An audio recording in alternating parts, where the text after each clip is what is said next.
And welcome back. It is the Fantasy Football Forum.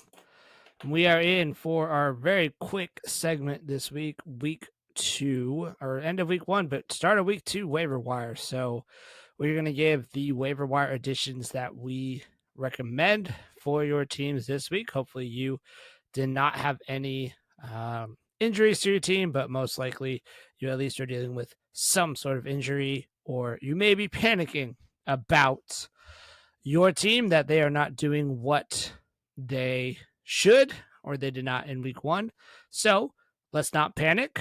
Let's not just throw the whole team out and start over. We drafted these players for a reason, but we do have to be ready for what may be to come, and is a lower production. What we expect for players is going to be the norm. Then we have to be ready, and that's where we hit the waiver wire. So we are only going to do wide receiver, or we'll do pass catchers if there's a tight end, but a wide receiver pickups and running back pickups. And we're going to limit it to about 3 to 5, but we'll have some honorable mentions as well for you as well. So first one we have wide receiver. We're going to do wide receivers first, and it's going to be for the Rams, Puka Nacua. Now he is 11% rostered on Sleeper. We're going to reference the Sleeper platform. So if you're using a different one, then that may be different than what you're seeing, but we're referencing Sleeper. To me, this is the least exciting player. I think he is a very exciting prospect. He's a very exciting player, but I think his upside is limited because he has more value while Cup is on IR. He was running the Cup routes over in against Seattle this week. So once Cup comes back, that is going to hinder it. Now you could get a month value out of him, but it is short term. Player that I like more going on. Remember, this is going to be very quick. Rashid Shaheed. He is 13% rostered on Sleeper. He is the number 2 wide receiver on the Saints. It is not Michael Thomas. He was seeing both rushing and receiving routes. He was trusted by Derek Carr in what he was given for play-wise. He has that big playability because he has speed. He got 6 targets while getting some rushing looks, and he also hauled in a touchdown. He will also continue to rise if there's an injury to Michael Thomas or Chris Olave. We pray there's not, but we don't know. Going on, we're going to give kind of all over the board here. There's one on here that is literally, very literally, only available in half of Sleeper leagues, but we're still going to mention him. That would be Jacoby Myers. He is 53% rostered on Sleeper. Yes, he is in concussion protocol, so if he is on the waiver wire, that may limit your league mates from going and adding him, but Myers is a better complement to Jimmy G in Vegas. Yes, he is the number 2 to Devontae Adams, but this was not a fluke production. He runs out of the slot. He's able to run out wide. He is in there in 2 wide receiver sets. There are going to be late weeks like this first one where Myers will out-target Adams. This is going to be the norm. If he's out and available, you need to go grab him now. Also, if he's available, you know the target consolidation in Vegas is going to be Adams, Myers, Jacobs. Those are where the ball is going to go. You know that. Versus some wide receiver rooms, they're going to spread the ball out. You're not going to know who it is. So having a ability to know that you have a player that's going to get the ball or has a very good shot at getting the ball, that's worth something for fantasy as far as peace of mind. Speaking of players that are on the field and get looks, next guy up is Zay Jones. He is 38% rostered on Sleeper, so a little over a third, not quite up to that 40%, but he is that playing that second wide receiver. Kirk played more in the slot than he did ever last year. So in 2 wide receiver sets for Jacksonville, Zay Jones is on the field. He should be added to your roster. Now, game against Indy, that could partly just be the game script where they took away the slot. So Kirk did not have a good game, but we should be ready for it.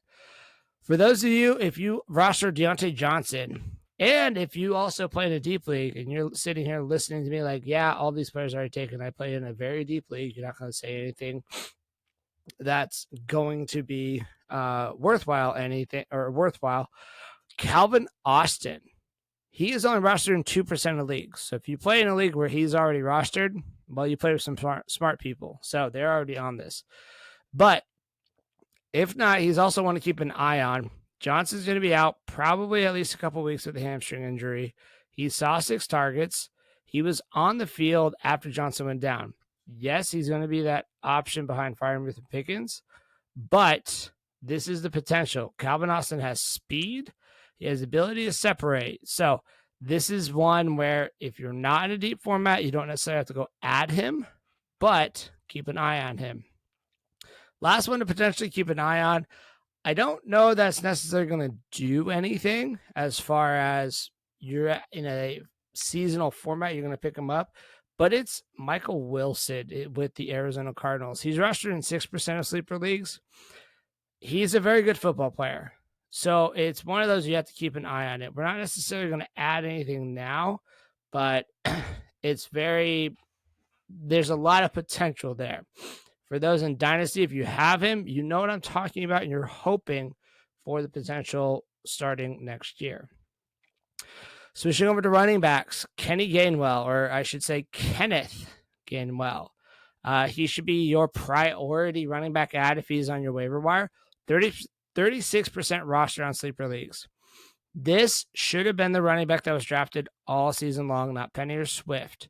You follow the money. Penny was a healthy scratch for game day.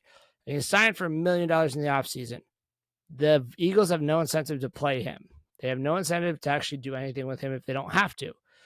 Gainwell was already breaking out last season. In the postseason with Miles Sanders on, he was outproducing Miles Sanders in the Super Bowl. This was the running back that the coaching staff said was the first one, the lead back in the backfield in the offseason. Next one, that if it's not Gainwell, this is your priority ad. Joshua Kelly. He is only rostered in 7% of sleeper leagues.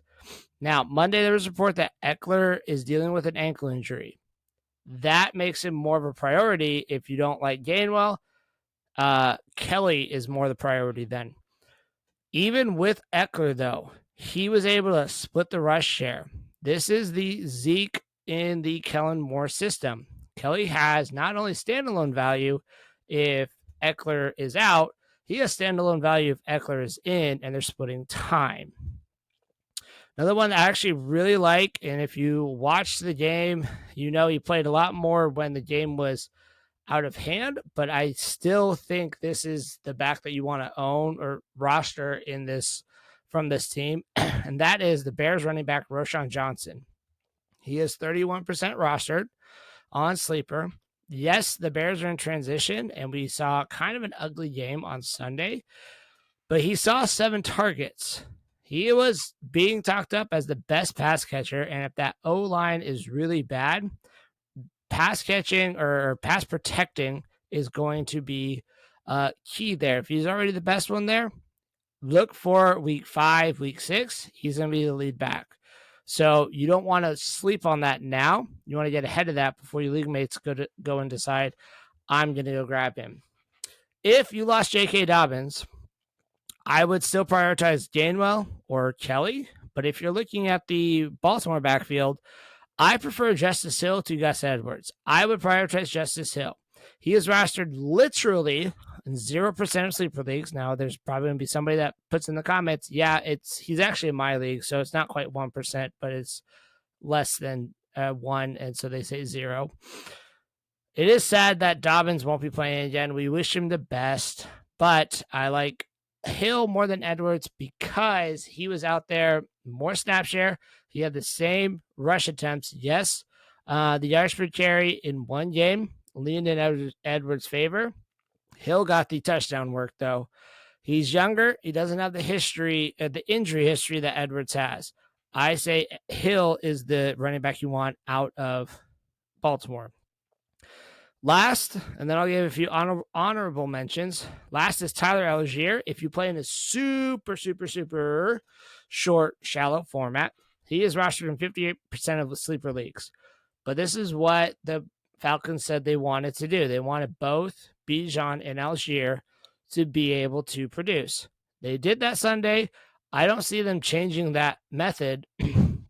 What will happen is what will hurt Algiers' potential is when they are down against a good team and they have to pass to keep up. That will hurt Algiers' potential for what he's able to do. But he is not a handcuff. He is the RB2 in the 1B role to Bijan Robinson. Now, one honorable mention will be Keontae Ingram. Keontae Ingram, I believe. It's either Kyron Williams. I'm sorry. No, it's Keontae Ingram. I'm sorry. I'm messing up with my names. Keontae Ingram's with the Rams. He outsnapped Cam Akers. So I would say if you are super desperate, you want that. But the same concerns we had with Cam Akers will still be there. So you have to be careful with that. And if it's possible he could do something, I'm just not excited about him. I'm not adding him as opposed to the other ones I said. So there it is, folks. Week 2 waiver wires. Go out. Hopefully you're able to get your the players you need on your bench to be able to put in your lineups so that you can continue to win in fantasy. Let's have a great rest of the week as we prepare for week 2.